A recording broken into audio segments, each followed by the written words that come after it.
Unit 4, more derivatives. So my quote is from Yoda: do or do not, there is no try.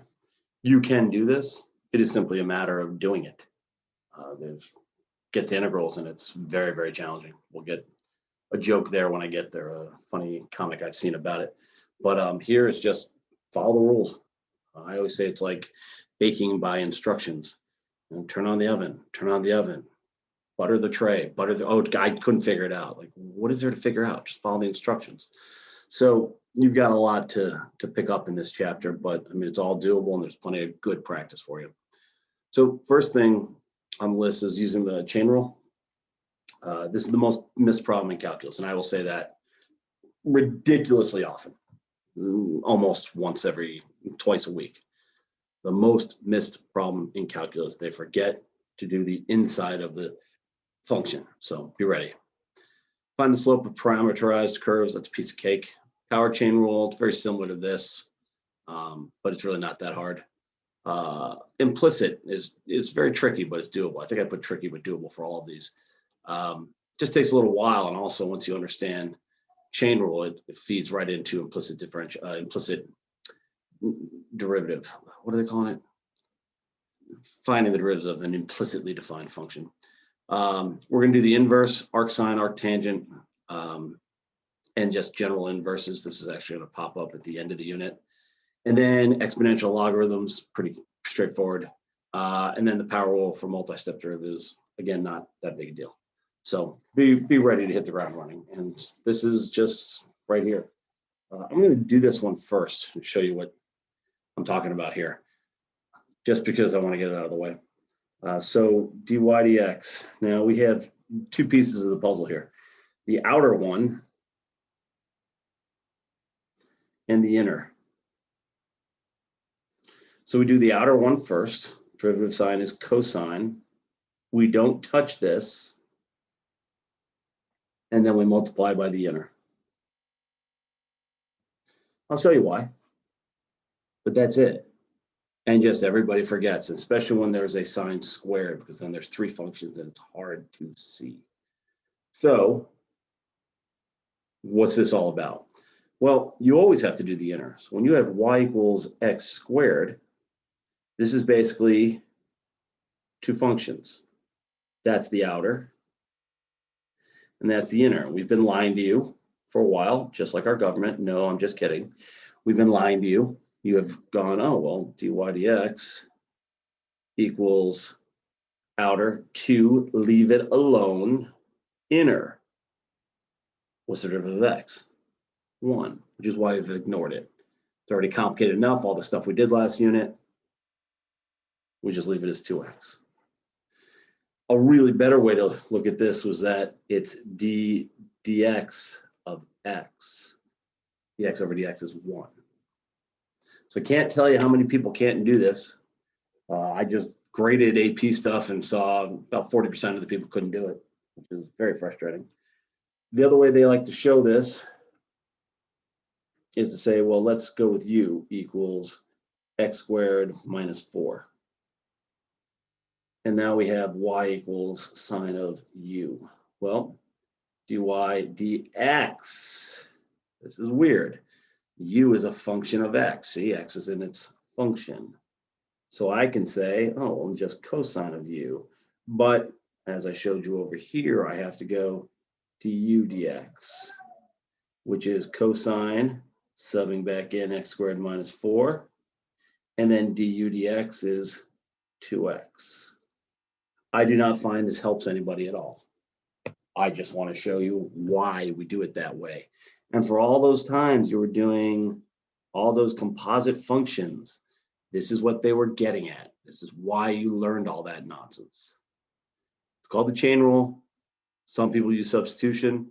Some people talk about the outside inside. Let's see if it works. And the long story short, when people say, why do I have to do that? It's because it works. We do chain rule.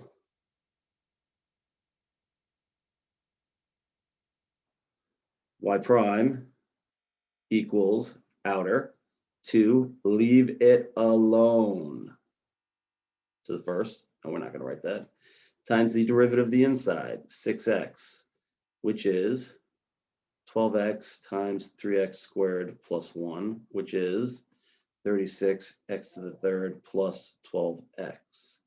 I'm doing this blind. I'm purposely not looking at my answer key.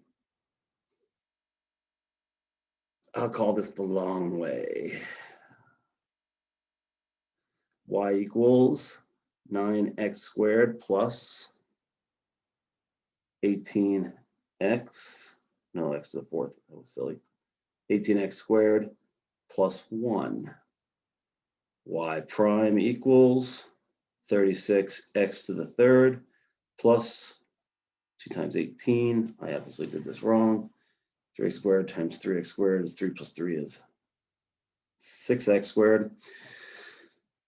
12x. How about that? That's why it has to work. Here it is again with substitution, and I got some messy stuff here that I don't know. I don't really think it's worth it checking it out, but that's it. That's it. Again, just missed over and over and over. V of t equals x prime of t equals outside negative sign, leave it alone, times inside. You can stop there. Most times we'll do.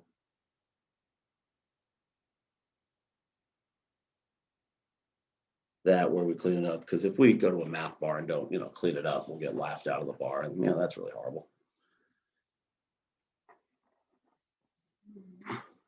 Keep going. Outside.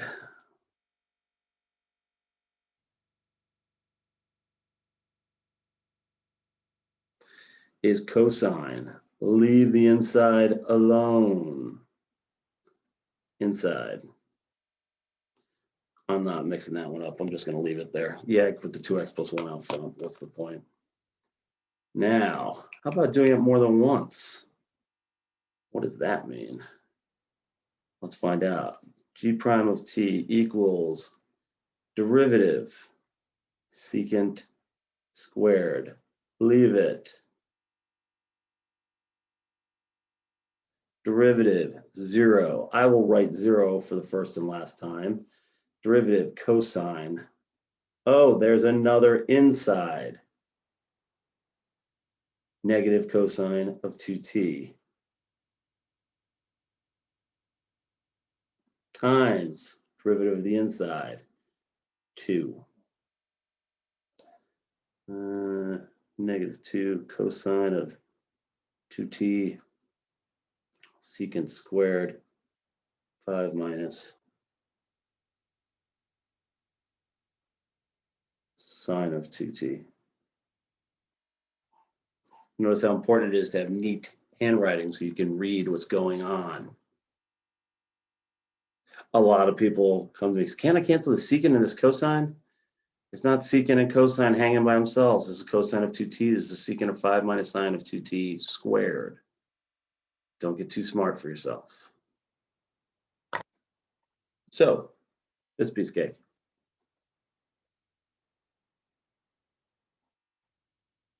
dy dx equals dy dt over dx dt. Both dt's on the bottom and cancel them, I get dy dx. We don't really get into parameterization until unit 11, but this is probably almost everything you will see. You might see a second derivative, which is very tricky, but yeah, this is it. Find the line tangent to the right-hand hyperbola branch. What? How do I graph this? Oh, I know what I can do.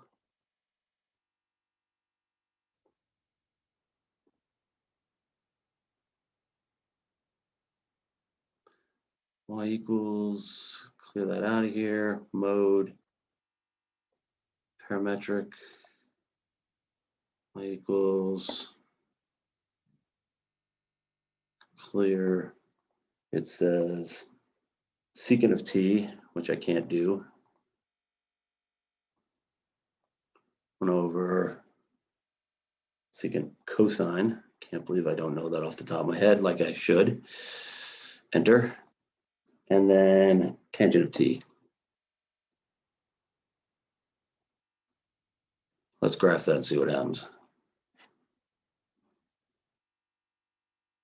Well, that's weird. These lines don't exist. It's just a hyperbola. I don't know why it shows lines. It's very annoying. I should probably do this in Desmos next time. Hint to self when teaching this in class, use Desmos. All right, fine. Jeez, people are all crabbing at me. Got this all open. Let's get Desmos going. www.desmos calculator. Yes, that's what I said. How do I go to parametric? X equals secant t. Oh, that was nice. Y equals tangent t. Hey, it didn't work. No, it's up here somewhere. Yeah. X-axis, Y-axis, Braille, radians, degrees. I should just look this up. I'm being lazy. Maybe over here. Done. Maybe comma, colon, y equals tangent t.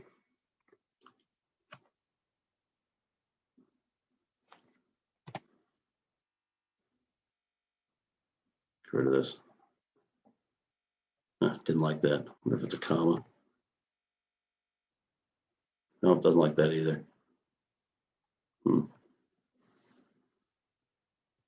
Yeah. Nope, don't know. That was fun to try. I like to try new things. Yeah, that's weird. Try one more time up here somewhere. No. No. Thought there was more to work with here. Display. Wow, that was weird. Yeah, I tried. Somebody be smarter than me and figure that out. I'll look it up another time. So anyway, we did show that it's the right-hand hyperbola. Something like this.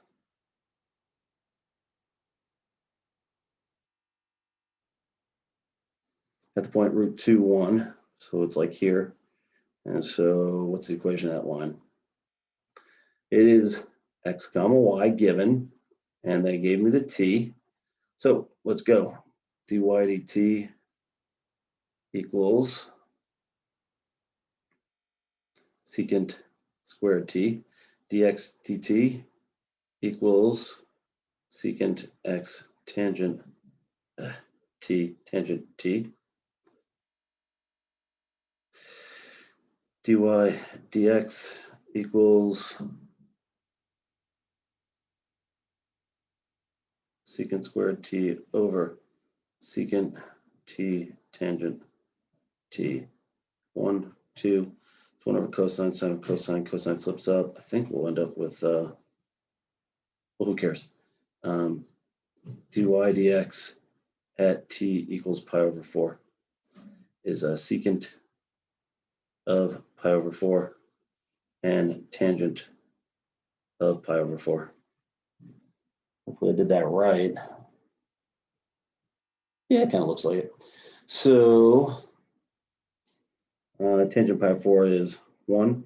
1 over cosine of pi over 4 is 1 over root 2 over 2, which is 2 over root 2, which is root 2. So equals root 2. Line tangent. Tangent line y minus 1 equals root 2 x minus root 2 plus 1. Let's check that out, see how I did. Root 2 times root 2 is 2, so that's negative 2 plus 1 is negative 1. Looks good. Root 2 is 1.4, slightly steeper than 1. Not bad. Not bad at all. Cool. Always good to check things out. All right. I just graphed it, man. Why do these people do this? Anyway, got all this going on, and yeah, we figured that out.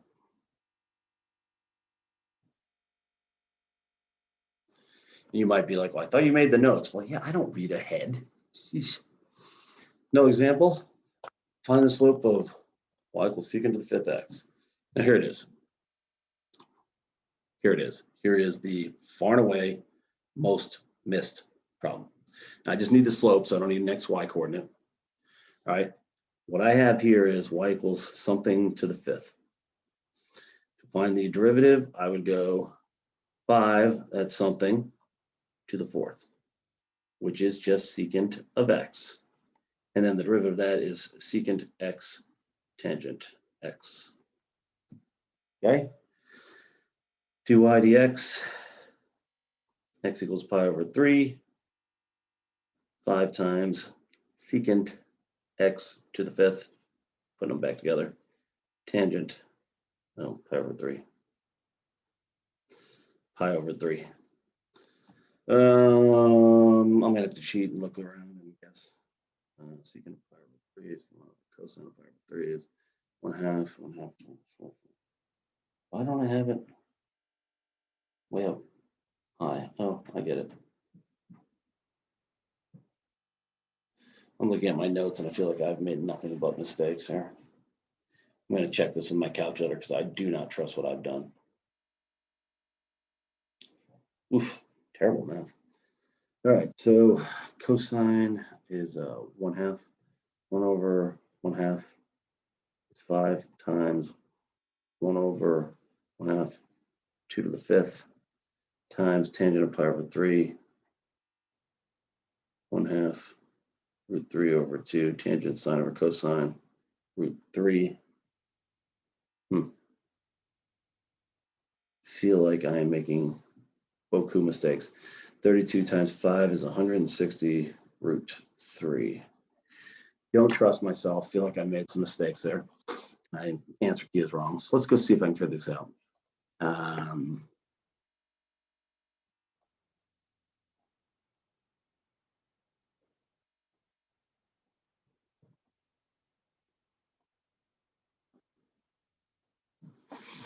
Okay.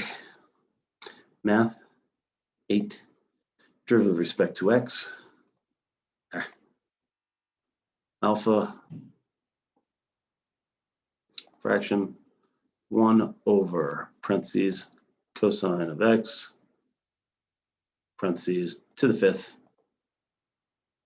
when x equals, I really just can't get away with how much I enjoy the fraction bar, pi over 3. That looks pretty close to 160 root 3. Let's see how we did. 60 square root of 3. Woohoo! Wow, it takes a lot of guts for me not to follow my notes, but they sure looked wrong to me. Oh, goodness gracious, I forgot to share the screen. Sorry. Share screen. Apologies. There it is. So, yeah, put in the derivative of secant to the fifth at pi over 3. I got very close answers, but not exactly, which tells you the numerical derivative is not perfect. So, all right, anyway. That's called using the power chain rule, but I'm sure you already figured that out. So let me show you my personal favorite. Y equals sine to the fifth of x squared minus x. First thing, dy dx, 5 sine to the fourth, x squared minus x. What's next? Derivative of sine, because that's the next operator, not in there. Cosine, x squared minus x, inside 2x minus 1. Cool stuff. That's it. I got nothing for you. So good luck and happy mathing. Sorry about the not showing you all. I was doing it at the same time, but you'll get over it.